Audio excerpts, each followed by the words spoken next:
and today I'm talking with my man Adam Kimble. How you doing? I'm doing great, Cody. Thanks for having me on, man. I appreciate it. Absolutely. I really appreciate you jumping on. We kind of met kind of in the rabbit scene.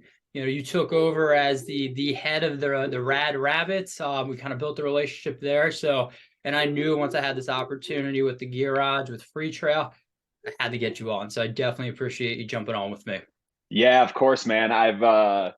Yeah, you and I I think our paths have kind of like intersected in various ways over the last few years. And yeah, I'm stoked that you're doing the things that you're doing and, bringing such incredible light and positivity to our community. So thank you for all that you do. Absolutely. I appreciate that. It means a lot coming from you too. So, Yeah, man. 2 weekends ago, it feels like yesterday, you just wrapped up the first inaugural 100 miler for Canyons. Is that correct? Coming in seventh That's place. How you feeling? Yes, I'm feeling good, man. I ran for the first time 2 days ago and was pretty like pleasantly surprised with how I felt. I kind of like my general rule of thumb when it comes to recovering from big races, especially 100-mile distance, which has become kind of like my favorite style of racing and also like the one that I tend to do the best at. I just really listen to the body, like I don't come back with a plan of, oh, I'm gonna run like on this day. I'm just like, if my body says, hey, you need to take a few more days, I take a few more days. Sometimes it's weeks, or sometimes it's like, I'll run a couple days after, but then maybe I don't run a week after that. It's just like really listening to the body and that kind of thing. But yeah, overall feeling pretty good. I'm still a little tight, but happy with how the body feels. And for those that didn't follow the race, it was in like unbelievably early season hot race that Yeah. was like 2 weeks before the race they were projecting like high 60s, low 70s, and then it ended up being in the 90s. So it was like nearly Western State style heat in April. No, I mean, a couple weeks before, you guys had snow higher than like up to people's second floor windows, and then all of a sudden a heat wave comes through, which I know with the 100K kind of rerouted the typical one. Did the 100 miler get rerouted too, or did that get okay? It did, yeah. It lost like 7K of vert, which is a lot. Yeah, okay. But like again, it what it lost in vert, it made up for in punishing heat. So Now, yeah, I mean that is definitely pretty brutal. But you did do Western States last year, so at least you could take some of those tactics and pretty much apply it to Canyon's 100 miler. yeah, definitely. It's interesting. I had some really bad cramping in sort of the middle of canyons, and something that I'm not used to. I'm actually historically I'm a pretty good heat runner. Like I've run a lot of hot races and performed well. And so it caught me off guard a little bit, but I think Yeah. mainly it was because I wasn't heat training. Like I wasn't prepared for a 90-degree, and that's on me. But I think a lot of people had the same mentality. It's like, oh, it's going to be 70 degrees on a race day. You don't really need to heat train for that. But then Mother Nature had other plans. Well, I mean, I think it's pretty hard for you too. I mean, when you walked out your door and you had the snow, how are you going to be heat training? Snow, Yeah. snow. I mean, I know the Mammoth area. I just remember seeing pictures from people and being like, "Is that Alaska? Like that can't be California." I know you guys get snow, but that was unseasonally. I mean, that was crazy. So, Yeah, dude. We in Tahoe, we got this. It's the second biggest winter oof, ever, like on record ever. So yeah, and actually even it's been like it basically melted when it hit the ground, but since canyons, it snowed twice here. really? Very lightly, but yeah. So Damn. for anybody that's listening that's running Western States, just prepare yourself to, I don't know exactly what it's going to look like, but the first probably 50K of the race to Robinson Flat is going to have some form of snow, whether it's like completely covered or just patches or what, there's going to be snow. That's crazy. Like that Yeah, is crazy to think about. So it's now wild, man. I did stalk some of your pictures, congratulating you on Instagram. And the one thing I did see is you were rocking the Challenger for the 100 miler. Like now, again, just from my IG stalk and talking a little bit, this seems like this is the shoe you pick most of the time. Why the Challenger for the 100-mile distance, especially the Canyon one? Yeah, I so there's a lot of Hoka trail shoes that I really like. Actually, funny enough, when I just like randomly survey most people, I would say the shoe that most people are the biggest fan of on the trail side of it is the Speed Goat. Yep. And that I like that shoe. It's actually though the shoe that I prefer the least only because when I run longer distances, like there's literally no other shoe in the Hoka line that causes me problems, but I sometimes have feet issues when I run long in the Speed Goat. Okay. It just it goes to show that like each person's Yeah. individual and you never know what you're gonna get. But I love the Challenger, especially the new iteration. Is quite a bit lighter than the last. And the last one was light too, the 6, but the 7 is quite a bit lighter. And I love it's sort of like built as a crossover shoe. You can run on road with it, you can run on trail. So it wouldn't be great if you were running something super technical, but in Tahoe and in Auburn, where Canyons is held, all those trails are like for the most part pretty runnable. They get a little techy at times, but not like nothing that's going to require too much. And so the Challenger is really a great shoe for that. Yeah, no, I put a ton of miles in this one. I maybe close to 50 miles so far for testing purposes. And I've been telling people this is my favorite road to trail shoe. Now, where I live on the East Coast, when you run on the East Coast, you get some gnarly trails, but you get a lot of road crossings. I'm talking about you go under bridges in the city and things like that, which people are like, what? You go under a bridge? I'm like, yeah, it's weird, man. But this shoe I really liked, and I'll be honest with you, previous iterations I really didn't enjoy. So when my one buddy was like, "Dude, you got to try this," I was like, "I don't know, do I really like?" And then I tried this one. I was like, "Okay, this the foam. They updated the foam. The upper is just a whole new shoe in my personal opinion, and it just works. To be quite frank, so I get Yeah. to choose this for 100 distance, especially this foam. It's comfy and while I've never done a 100 miler, every person I've talked to at a 100 miler said, I wish I had a little extra cush at that end. I would have given up how fast I could run to get a little extra cush. Is that kind of your mentality too? Yeah, that's always worked out pretty well for me. And in recent iterations of a lot of the Hoka shoes, they've increased the stack height just a little bit for that exact reason. And so yeah, it's worked well for me. And honestly, like same thing that you just called out. There's a lot of like we have tons of great trails here in Tahoe, but there's also if you're trying to link stuff up, sometimes you've got to run little road sections or like even trail sections that run like road, like harder packed dirt, gravel, that sort of stuff. And so I've just always loved a shoe that doesn't feel like cumbersome when I'm on pavement or like a harder surface. And I think this one really works well for that. Yeah. No, and one weird thing when you look at the shoe, your first thought would be, well, that's a heavy clunker. But it's not. Like I Yeah. do that for all Hoka shoes. The stack does not equate to weight. I don't know Yep. what magic they're doing with the foam. I know a lot of it's just EVA foam and everything. But typically when you see a heavier stacked shoe, the weight's crazy. It's 12 ounces, 13 ounces. And I Yep. don't know the exact weight of this shoe, but it feels light under feet where I was picking the pace up in the shoe. And me and my one buddy were doing tempo. And I looked at my watch and I was like, oh crap, I was not expecting to be able to throw the hammer down in this type of a shoe. But I think Yeah. that speaks to the type of foam and that rolling technology. It really does aid that stride so much.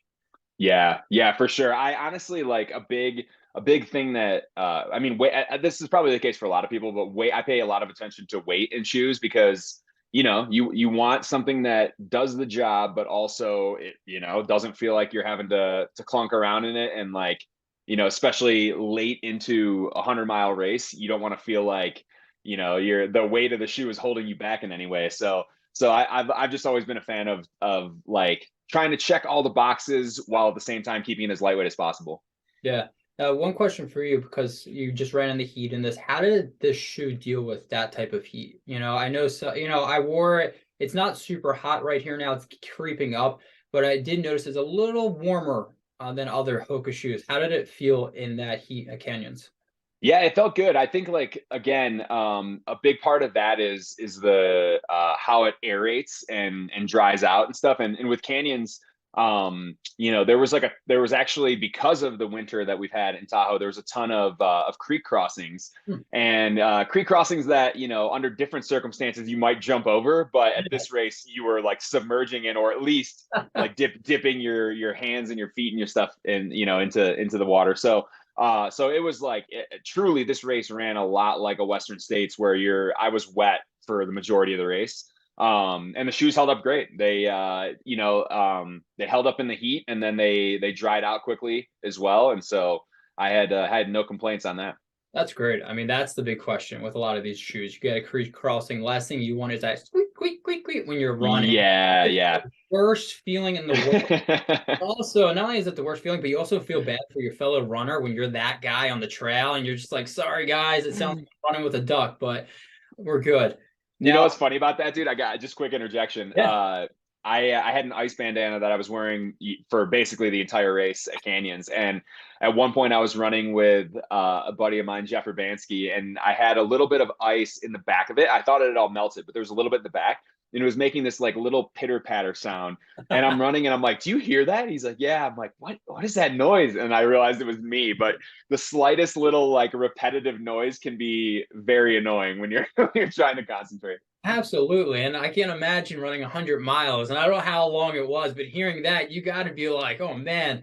Or not only that, like I know sometimes like when you're running those distance, I pace people, you start looking around, man, is somebody catching me? What is that? Is somebody on the wheels? And then you're like, I don't see anybody. Then you're probably like, I'm hallucinating. This can't be good already in the Right. race. So no, that's fantastic. Now, that is one question I had for you. So with these types of races, you have to have that ice bandana. Like, is there anything else you're using to cool your body down gear wise? Is it just the ice bandana or anything else? Yeah, so there's a lot of like interesting information about the best cooling techniques and the ways to go about that, but it seems like a lot of the information out there is suggesting that your wrists, your face, and your feet are kind of like the areas to really focus on cooling. And so that's why like I said, running, getting in a creek, submerging yourself is great for the body. I have this ice bandana. It's actually just two bandanas sewn together, and then they have holes on both sides so you can fill it with ice and then you tie it up, wrap it around the neck. I also use, I'm sponsored by Buff. I use Buff all the time. So I'll put one on my wrist, I'll put one around my neck. There's actually an interesting, it's not as like secure as an ice bandana would be, obviously, but there's actually a way that you can roll up a Buff to use it as an ice bandana. Huh. So I'll do that sometimes too, throw that around the neck, and then also around my wrists as well. It's just like, Okay. whether it like the science suggests that it's definitely helpful, but I also think like for me there's definitely sort of like a placebo effect to it, Yeah. where if I feel like my wrists are cool, I'm like, okay, that feels better. Same thing with Yeah. water dripping down the back of my neck. And so yeah, I try to keep everything cool, so I'll have little pieces of equipment that I'm just like trying to get wet as much as possible. And then the other piece is, I like to wear arm sleeves when I'm running in hot races. So I'll wear Buff arm sleeves, and then it's actually amazing because you can, it goes up to about here, so you can Yeah. stuff ice in both directions. You can stuff it from the Interesting. wrist and from up on the shoulder. And I was literally doing that at every aid station. When I had my crew there, they would do it. When it was an uncrewed aid station, the wonderful volunteers would do that for me. And it's important, like it seems. I remember the first time I've run Western States twice, and the first time I ran it, I was focusing a lot on cooling, but I realized that other guys that I was running next to were doing even more than me. And so I thought to myself, like, there's something to this, right? Like a great example. Last year at Western States, I ran with Tyler Green for a while, and Tyler, like, I was stopping in most creeks, but he was stopping in every single one, getting down, laying down, soaking his body, and then he finished like fourth or something last year. And so you think to yourself, sometimes, like, I don't know, it seems like you're interrupting your flow a little bit if you stop for too long. But when you have an opportunity to cool the body in a race where it's hot all day, and like that's like the most important thing, you just got to do it. Yeah. Now, I think a couple years back, Jim Walmsley mentioned that, like, if you see water, jump in it. He's like, it might be horse pee, but get in there. It's get in there. And he's like, at the end, nobody's gonna know what you did. And I do Yeah. think, like, I think I've heard a lot from last people in Western States last year. Stay on your hydration, stay on your nutrition, and stay on your cooling. If you can do those three things, the carnage isn't going to be there. It's not going to feel like a picnic, but that Yeah. icing and staying on there is a new factor in that heat, that if you don't stay on there, you're going to be cooked, and getting that heat stroke or just overheated, then you're not going to keep your nutrition down, and good luck getting the hydration down. So no, that's Yeah. That's those are all great points, man. It's interestingly, like, I think maybe, in my opinion, I think the external cooling is the most important thing. And it's not to say that, like, you got to stay hydrated and do all Yeah. the stuff with nutrition. But I think that stuff's a little more intuitive, right? Like when you're thirsty, you're going to drink. When, like you got to make sure you keep up with it, but like your body is a little more like automated in doing that. Whereas the cooling, it's like you have to make the decision. No one's like, ice isn't going to suddenly appear on your body. Yeah. And so you've got to like take advantage of those opportunities. And so I think it's just like one of those things that it makes sense, but maybe we, like, a lot of people don't take quite enough time to do it. And when you do, it can change everything. Yeah, no, I think that's huge. That's really important because, those are factors. You listen to your body. But I paced a friend at New Jersey 100 milers, the first 100 miler, and he was the only one with an ice bandana. And the carnage, the dropout. I was at mile 43 or something like that, waiting for people getting there and just dropping. And while he didn't have the day he wanted because it was unseasonably hot, having that bandana and staying on there every aid station, refilling it and going in it, refilling it and going in it. And I remember people being like, what's that? Why does he have that? And we're like, gotta stay on the hot, you gotta stay heat, don't want him getting overheated. It's especially in Jersey, there's no shade. It's all open skies, it's hot. And like I said, we weren't heat training at all. So having this heat, yeah. So it's definitely important. And I think it's something newer that a lot of people are understanding. You gotta do it. And now I'm seeing every company has a bandana for their ice. Everybody, Western States comes around. I guarantee you, look in your email, you're going to have something about without a doubt. So what's funny about that? I actually never even used one of these, but Rabbit has always had a presence or the last few years has had a presence at Western States, and Rabbit made one. And then I never used it, but I was getting inquiries like months later from people like, hey, are you like, I don't see that on the website. Are you selling it? And it was just something that was made for the race. It wasn't even like a product we were selling. And so it's just like, it's really funny. Yeah. Group that's going on. People are like, where's this bandana? I'm for it. I mean, Jill and Monica, if you were listening, get that. Buff or anybody else, get that bandana because not all of us can sew like an Adam. Some of us need to just, actually, it was a friend that sewed it for me. So we don't need people at the starting line of a 100-mile race sewing bandanas together. We just need the product. If you build it, we will come kind of deal. So yes, exactly. I mean, you could always go the Drew Holman way, wear tights and just throw ice down your pants. So I mean, there's actually a lot of people that will use their vest too. You can, like, there's pockets in your vest. You can stuff ice there. Sometimes you don't have enough space if you got your hydration bottles and all that, but any like little thing that you can do is helpful. I know a lot of the women will stuff ice down their bras too. It's like there's where like cooling is cooling, wherever you can get it. I mean, if you can get in that top 10 at States, you're not going to care where the ice went. You know what I mean? Exactly. Get through there, or even get that cougar, be the top dog. You do not care what you're jumping in or what you're, running through. So, it's really funny, man. I just thought about this back in 2017 at Western States. Ryan Sands won the race, and if you don't know him, he's a South African runner. And I remember, this was like so funny, but I remember he was filling up on ice at all the aids and then going to the next one. And at some point, I forget where he was at, but he like came into an aid station, and all he had to say was, he's like, American ice melts too fast. That was his complaint. He's like, your ice melts too fast. Give me something that's going to last longer. Another dig on United States. We don't have the right ice. I'm sorry, guys, So maybe future States, we'll make sure we got stuff. So exactly. You were the challenger at States too, right? I did. That back then they didn't have the 7, so it was the 6 version. But yeah, I just, like, I'm comfortable in a lot of other shoes. I really like the Mafate is another shoe that's great for me. I just feel like in a, like, there you go. Yep. Tecton, baby. The Mafate.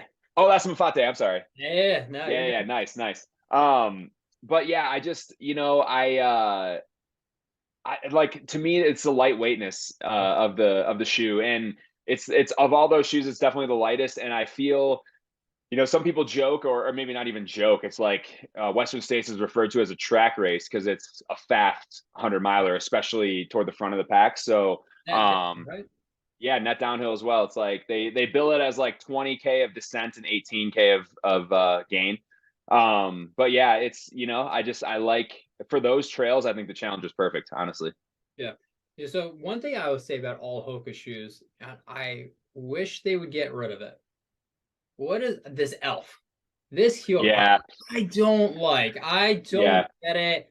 I've talked to other people, and it just almost like a funnel for dirt to get in there. And when you're running yep, on the gravels, that'd be the only thing. If they could just round it out a little bit, I don't need it all the way, just a little bit. yep. I've had other Hoka shoes in the past, and this one's the Mafate is a little less. It's not as profound as this one. I've never had Achilles issues in the Hoka, so I'm really curious. I know every shoe pretty much has it at this point, but I wish Yeah. to get rid of that. Yeah, honestly, I think part of it is meant as like a design thing to slip your foot in easier. But I agree with you. It doesn't do anything for me either. Yeah. Yeah. It seems to be more of a recent update that has been in Yeah. the shoes for the last couple of years, because they didn't used to do that. But yeah, we'll see. I'll pass along the info. Now, so you are like the guy that's running in pretty much Challenger and everything. Have you seen what the 8 looks like? Do you get the inside scoop on the upcoming versions? Yeah, so that nothing coming super soon on that. Yeah. But yeah, it is nice to get a taste of some of the shoes early. The Tecton X2 was one that I got to test out, and that's also a really good shoe. It's a carbon plated trail shoe, and the new iteration is pretty sweet. But yeah, the Challenger 8, I would guess would be like late this year at the earliest. It might even be next year. So Probably next year. This one hasn't been out yeah, long enough. Any major yeah. updates or anything like that that you know of? Say that again. Sorry. Any major updates from the 7 to the 8 that you know of? Yeah, I don't think so. I think it's probably just going to be continually improving the foam. That's been a big thing with a lot of the Hoka iterations. Is the new I think it's PEBA is the type of foam, and it's really about like trying to find that, like you said before, the magic that they use of the stack height with the lightweight. It's like trying to find the foam that gives you the cushion that you need and is lightweight, but is also durable and is going to allow you to put some mileage on the shoes and not have to replace them every 2 months. Yeah. Now, with your Challenger, how many miles do you typically put on one before you retire it? Yeah, great question. I generally, for most of my shoes, I go into like the 500-mile range. Yeah. Yeah, and a lot of it's like training. So I don't show up to, I didn't show up to canyons. I was running in a pair of shoes that had like 10 miles on them. Yeah. But when I'm out training, I wear them out, man. I put as many miles as I can on them. I just feel like I don't know. I sort of have this mentality that like I owe it to the shoe, This like we got to go on some more adventures together. I can't just like do a few things and then retire it right away. I get it. It's gotta see the world before it ends back in the club. So I get that. So it's really funny because I like this shoe. It's good. Yeah, But the Mafate, that is yeah, my favorite Hoka shoe right now. This thing has been through everything with me. And yeah. I think it's the dual density foam that really works for me. I feel like this can be used for a gnarly race because of the grip it has on there, a Mhm. fast race if you need to drop that hammer. Like how are you I know you've used this shoe. How do you typically use this in your rotation?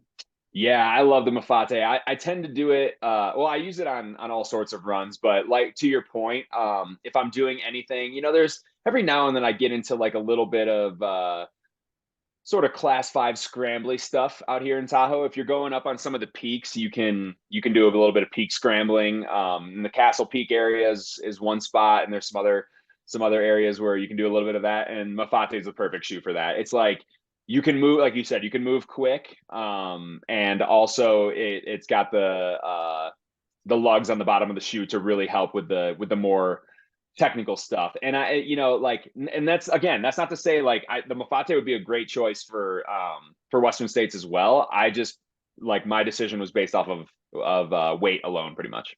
Yeah, no, I can definitely see that. I mean, I think at the end of a race, I think this is good, maybe over 100K. I think this is great. I think you could take a 100 mile easily. Don't get me wrong with that one. Yeah. But and we want something a little bit lighter. That's where I think that one comes through. But for me personally, I love the Vibram outsole. That's the one thing the Challenger is missing. It doesn't have that Vibram outsole.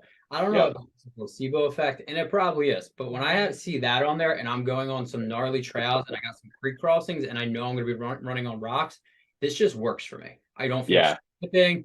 Every run that I've taken this, you can see it's pretty darn muddy, has been pretty much in the mud and the rain. And other people I look over are slipping and sliding, and I get none of that.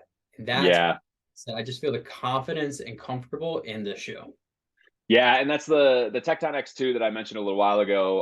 Also has the Vibram outsole, Okay. and yeah, it does, and it's a little bit lighter too. It's got the carbon plate, but Yeah. it's a little bit lighter. But it's yeah, and it's also I think they call it hydrophobic, which is just meant to repel the water. You know, like water resistant. I think would be the best way to say it. But that's another shoe that yeah, I agree with you. The Vibram outsole. It might be placebo effect, but there's certainly something that's working Yeah. there. And I'm okay if it's a placebo effect. If I can go, Yeah, exactly. if I can bomb down a trail and it's all in my head, I don't really care. You know what I mean? At the end of the day, Totally. that's the job done. Now, you did mention Tecton X2. I haven't run in that one yet. Have you? Like, what are your thoughts on that shoe?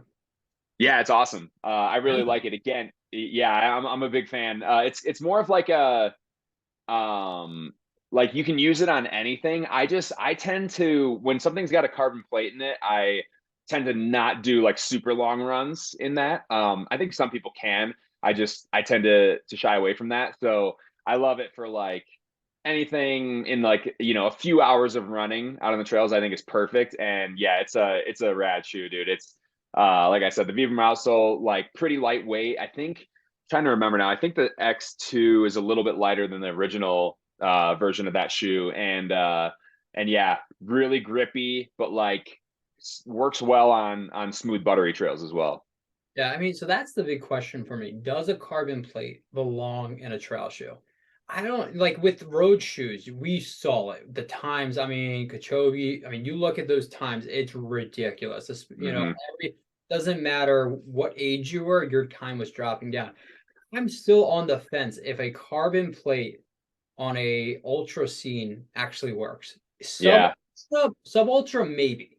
I Hmm. can see that. If you got a 13 miler, what I mean, I could potentially see that, especially it's not that wear and tear on the feet. My biggest concern is that when you look at what a carbon plate does to your foot over a long period of time, I feel like that's a lot of pushback on your foot. 100 miles in a carbon plated shoe, you got to have feet of steel, in my opinion. Yeah, exactly, and that's why I don't Yeah. mess with that. If there's like if someone is studying this and they come out with some science on it that says otherwise, then I'm willing to listen to that certainly. Yeah. But yeah, I think that's why I think it's like I tend to keep it to a few hours, and that usually a few hours or less, and that has worked well for me. So I mean, I will say one thing I do like about the Tecton X versus like other carbon plated shoes, even on the roads, is it's like the two rods. It almost yep, acts like two shocks in a car. So that does intrigue me. That they changed it completely. They didn't just throw in like what you have in the Rocket X or the Carbon X, anything like that. yep, So that does, I think it changes the dynamics of it a little bit, but I still, like I said, I got to see some studies. Like I need yeah, to see the proof before I suffer fest for 100 miles in the Tecton X. But yeah. I spoke to other Hoka people and they were like, yes, it does work. And I'm like, yeah, but we're on different levels here. You know what I mean? We're Yeah. if you're getting the Tecton X already and you're that top dog, Yeah. you're in the front pack and you're finishing, and I might be halfway done the race. So Right, right. these things. So for us big Well, packers to end packers, uh, hey, it's also one of those things that you gotta see for yourself, Like I with shoes, I feel like more than any other gear across the board, I always tell people, hey, I'll give you my feedback, but like that it might not apply to you. You've got to try it for yourself and see what works. And that's kind of the beauty of it is like there's some shoes that, I remember like years ago I would wear Solomons and I liked them, but then if I was doing like long stuff, I always got blisters in the exact same spot every time. And so I realized I couldn't do it. And then I've got other friends that have been wearing Solomons like yeah. perpetually and they love them, So it's like it's all about the person. Yeah, and that's what I always say. Like when I give a review, they're like, "What? How could you not like this shoe?" And I'm like, "It just didn't work for my foot. Like, I don't Yep. have a narrow foot. I don't have a wide foot. I have like that like middle foot. You know, I really do. Yep. Like, and some shoes just don't work for me. And it's not a knock at the shoe. It's just, you know." And then my Yeah. favorite was someone's like, "Oh, could you send me a picture of what your foot looks like?" And I'm like, no, that's not happening. I am not posting pictures of my toes for you. I'm not going down that route." And they're Oh like, my "Oh, gosh, really? that's I just want to hilarious. see if our feet match." And I'm like, "Just take my word for it. You know, we might have similar feet." But that's like at the end of the day, like you got to find what works for you. I think any sport, if you feel comfortable in it and you feel good in it, you're just gonna cruise for miles. Yeah. And somebody will go, Whoa, why'd you pick that shoe?" A lot of times you're like, "I don't know, just felt good." Yeah. Yeah, no, exactly. And that's the thing. It's like feedback is always great. It's especially if you're newer to the sport or you're looking for advice from somebody, like keep in mind that's like it's really great to have somebody point you in the right direction, but there's certain things that someone else isn't going to be able to figure out for you. You just got to kind of test it out yourself. Same thing with fueling. When I talk to friends or athletes that I coach about fueling in races, it's like, hey, there's certain things that work for a lot of people or like a way that you should go about it, but the roadmap for you is not going to be the same as for anybody else. You've got to experiment with different types of fuel, see what works. Yeah, Maybe liquid nutrition works better than solids, and you have to, over the course of time, you figure those things out. yeah. And I think the longer you go, especially on a trail run, once you get punched, then the whole plan goes out. You know what I mean? And then you're eating Yep. quesadillas, walking up a hill. And it's like, well, I go with the bacon. I grab a handful of bacon, and that powers me through it. So There you go. you're saying some choice words to yourself, kicking a couple of rocks, and then you just keep on suffering through till you get to that end zone. And then Dude, absolutely. Sorry, I was just gonna say at Canyons, noodles and broth was huge for me. Like I didn't start having it till like halfway through the race, but it was like the saltiness of the broth and with the heat that we had that day, it was perfect. I bet. Well, it was Yeah. crazy because now you say that the broth. My one buddy I paced, he had 2 flasks at mile 90 to the finish line of broth. That's it. Seriously, he couldn't get. He was nauseous the whole time, and he's like, "I need to get through here. I'm going to suffer through. I'm going to get through here." And when we filled this up, the aid station was like, "Broth," and we're like, "Yeah, just fill them up." And she's like, "In the flask," and we're like, "Just do it. We're crazy people, you know." And Yeah, yeah. you're at mile 92 right now. Like, no judgment. Let's just go. Like, Hey, whatever gets you across that line, man. exactly.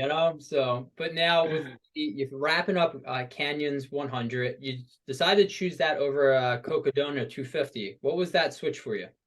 Yeah, so you and I talked a handful of months ago. I was fully planning to run the Cocodona 250. A couple of I guess now it's been almost 3 years ago. I broke the fastest known time on the Tahoe Rim Trail, which is 172 miles, and it was an incredible experience. I just like I loved every. I mean, I had some lows, but I loved every bit of the Yeah, whole experience. And I don't know. 100 milers have always been my distance, but after that, I thought, I think I could do pretty well at 200 or 200 plus mile races. So I wanted to dip my toes into that, and then it like that was fully the plan. And then in March of this year, I ran the Badwater Cape Fear 51-mile race in North Carolina, and I won that, which secured me an entry into 2024 Badwater, so a little over a year from now. And I just after that happened, it was like I hadn't been thinking about this, but suddenly this switch went off in my head, and I'm like, hey, I want to be as prepared as possible for Badwater next year. And even though it's a year in advance, running 250 miles now, I knew how long it took me to really recover from the Tahoe Rim Trail, and yeah, that was 80 miles shorter than Cocodona. And I was just like, I'm gonna do this race, but now's not the time because I want to prioritize Badwater. So that was all it was. It just like I knew it wasn't something I thought through, but then once it happened, I knew the decision I had to make. And so I was bummed to not be a part of it, but also really really grateful to be able to run Canyons and a race in my backyard with a ton of our running community there. UTMB World Series major, so like, big race, and that went well too. So there's always lots of races to run. Sometimes it's hard to figure out which ones. yeah. I mean, I do just want to point out, being like, yeah, 100 miles is my distance. That's kind of crazy. You know what I mean? I just want to put it out Yeah. there. Most people go 5K. That's my sweet spot. Adam Yeah. goes 100 milers. That's my sweet spot. So Yeah. Well, just it want was to put that in funny. context. Cody, it was hilarious telling people that I was downgraded, like people that knew that I was going to run, or that knew I was planning to run Yeah. Coconona, to tell them I was downgrading from a 250 to 100. Downgrading. Oh, so like when it comes to that, now I know you're going to be taking bad water on in a year. Like game planning gear wise for a race like that, how long does that take? I mean, that how many like do you bring like 100 pairs of shoes for that? Like I can't imagine game planning for 100 mile race. Like we got a binder out, you're going through that, but those types of races are crazy. I mean, you get an RV following you. Like, what does that look like? Yeah, there's going to be a lot of dialing in all the specifics of the gear, the nutrition, all that. I think I need to double check on this, but I think if you're a rookie running Badwater for the first time, like I will be, you're required to have 4 crew members. So I'll have a team of 4 with me, and then yeah, it's going to be months and months of dialing in all the specifics and figuring out exactly what that's going to look like, and then obviously doing a ton of heat training as well, because part of what drew me, I mean, there's a lot of history with Badwater. It's been around since the late 80s, and so and obviously like whether it's from David Goggins or like other people, it's gained notoriety within the sport, and actually probably like more so outside the sport. I think there's a lot of people that aren't runners that have heard of Badwater because of guys like Goggins. And so anyway, I always like had it in the back of my mind, like someday I'll get to that race. And then last year my friend Lindsay asked me to crew and pace her at the race, and I did that. And you know how it goes. I was in the environment, and I'm like, oh, dude, now this is like top of the list for me. Just like being there and experiencing it. So yeah, I'm looking forward to it, and I'm grateful because now that I got this qualifier, the way the race typically works is they have an application process. So it's not a lottery. You apply, they then select. There's 100 runners every year. They select the 100 people that they want at the race, and so and that's based off of your race history, if you've been involved with the race before, all kinds of things like that. And so I think like I'd like to think I would have had a pretty good chance of getting selected, but now I know for certain that I'm in. And I've got like a good lead time too, so I can really like focus on doing all the things I got to do leading up to the race. Yeah, and I think that's key. You know what I mean? If you know you're penciled in, this race is my A race.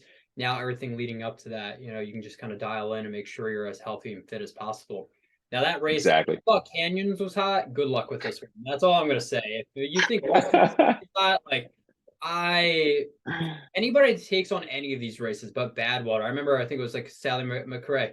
I saw her running it and I was like, you're nuts. Like that is bonkers. The gear you're wearing, the hat, like to keep yourself covered up, that's a whole other level, especially with the heat. So Yeah, for sure. I've in the past I've run a few desert races that have required similar sort of heat management. And so I'm gonna be tapping into that side of my brain, and that stuff that I've been through before, and really working all that out. So it's gonna be fun, man. It's always like I think one of the reasons I love races like that it's just like problem solving. You've got to like go in with a game plan.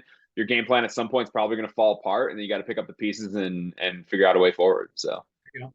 Well, now I mean, because you did miss out on Cocadonia, Canyons 100 miler, you came in seventh. That got you a spot in UTMB. Am I correct in that one? sure did, yeah. All right. So are we doing UTMB this year? Not gonna do it this year, Okay. no. So All now right. I need to figure out if I can pull off the double of Badwater UTMB next year, which is probably not the right move, but I'm still like I got time to think it over.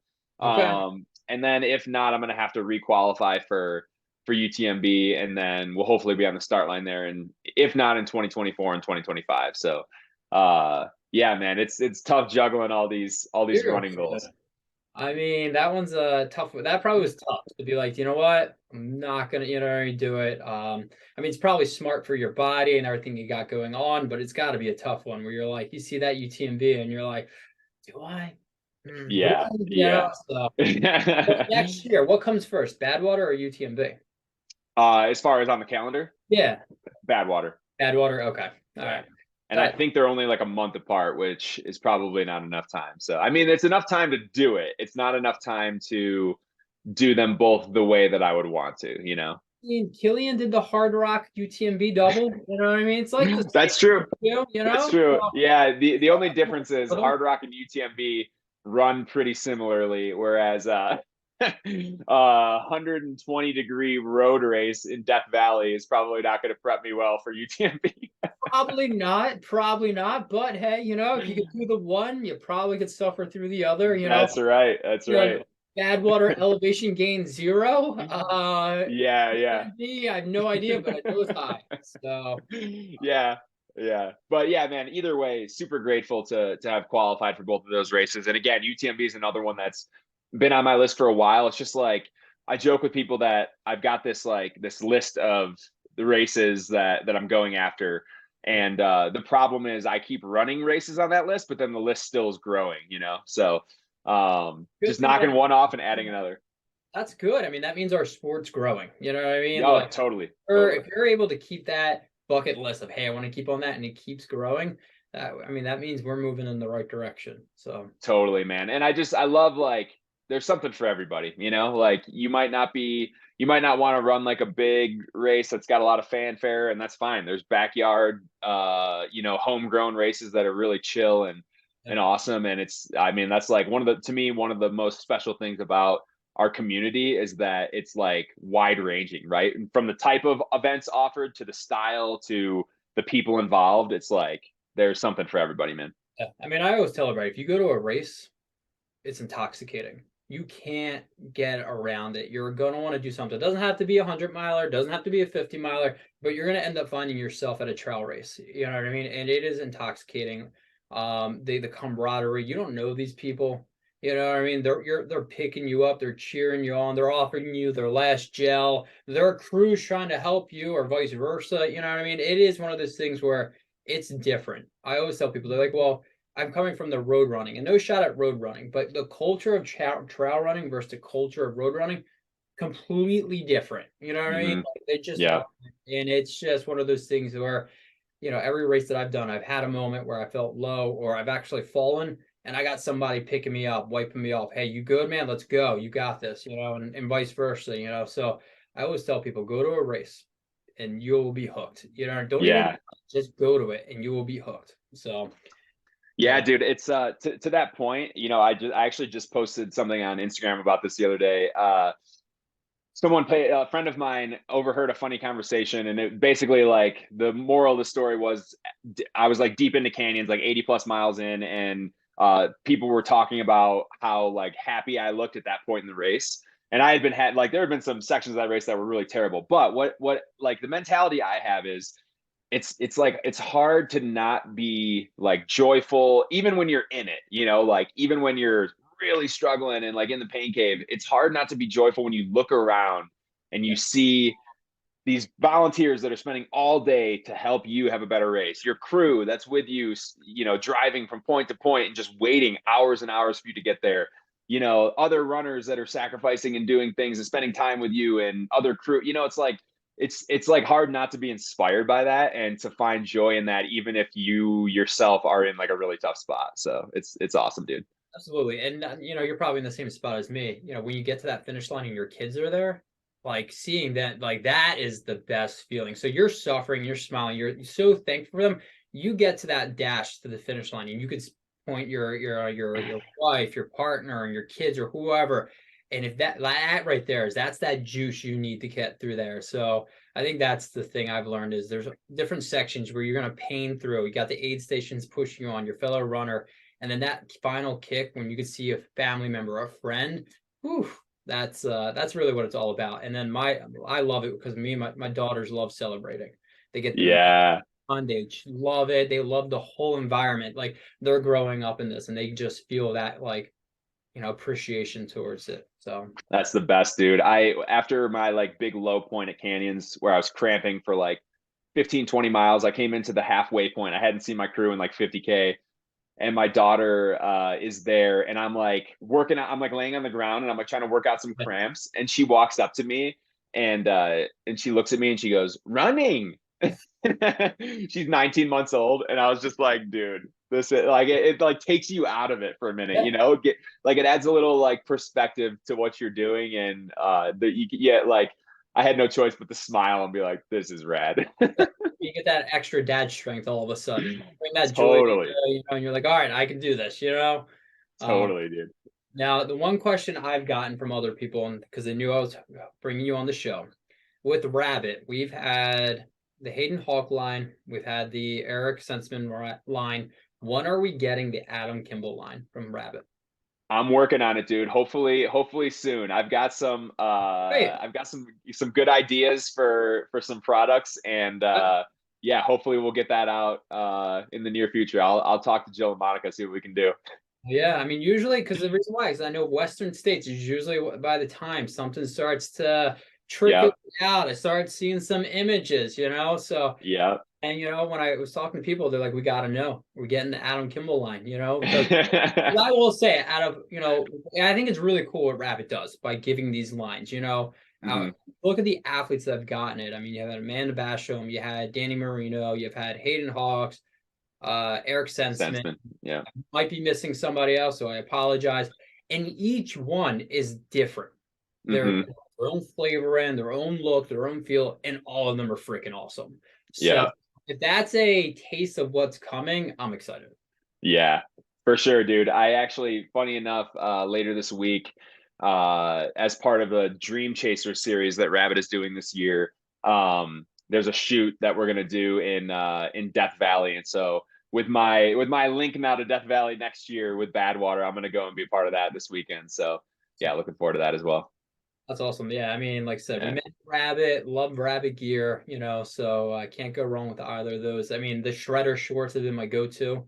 I always recommend those to everybody. They're pockets for shredders are awesome. the pockets for days. There was just something different about that. So I gotta have pockets. Yeah. Yeah, it's cool, man. Like now I have like the Rabbit team is family to me, and I've been a part of the organization for several years now. But it's cool because like before I knew anybody there or was like involved on the pro team or with the Rad Rabbits, before any of that, I just wore the stuff because I loved it. I was like, this is like my favorite running clothes I've ever worn. And then it evolved into where it's at today. But like it's cool when you can just start by, admiring and really enjoying a product, and then it turns into something a lot more. Yeah, no, that's cool. I mean, like I love Yeah. like the Rad Rabbit group. If you're ever looking for a group to learn what that environment feels like, get that encouragement. I joined when we were in the pandemic when I just started running really, and the encouragement I got, like I felt great. You know what I mean? Hey, I ran a 5K, and it's like you're the best, good job. And I mean, like, seriously, like, and you don't run for that praise, but it also feels nice when your fellow runners like supportive of you. You know what I mean? Like, Yeah. you're like, I'm Yeah. trying something new. And that's what I would always say. The Rad Rabbit group is amazing for that. They got that support system. Jill and Monica are great. Obviously you're part of the crew now. But I always recommend that to people who are like, should I do it? I was like, dude, it's been fantastic. I've been a member for 3 years, and everything Yeah. gets better every year, and the support just gets even better. Especially when you pick someone's brain. Hey, I'm running this race. Anybody know anything about it? And there's without a doubt somebody in the group that's run that race, knows where you're headed and how to figure it out. So Yeah. Yeah. And to that point, I was just gonna say the same thing. It's like one of the best things about the Rad Rabbit group is that similar, I guess, to like our community as a whole, yep. there's somebody that's at every step of the journey, right? So if you're brand new to the sport and you feel like no one else is in that spot, you're wrong. There's a bunch of other people that are exactly where you are, and vice versa. If you've been around forever and you're like, is anyone going to understand, where I'm coming from? There's going to be multiple people that do. So that's what's cool. You can find that support from someone that is very much in the same shoes as you, and someone that not at all, but like knows what you're going through and has been where you've been. So Yeah, no, it definitely helps. Now we're yeah. running close to an hour that I've kept you on. Is there anything else we haven't, a brand you want to talk about? Anything else you want to cover before I let you go? No, I don't think so, man. This has been an awesome conversation. Like I said, honored that you had me on, and Absolutely. love chatting. Any chance to catch up with you, man, is a good time. So I appreciate it. I appreciate that, and I definitely appreciate you joining the Gearage. It's something new. We're launching recently on Free Trail, and I'm really excited because we're bringing shoe reviews. We're getting the pros view on it, and really just kind of meshing it all together to give that full inside knowledge. So definitely Love excited it. to have you on the show and bring this knowledge to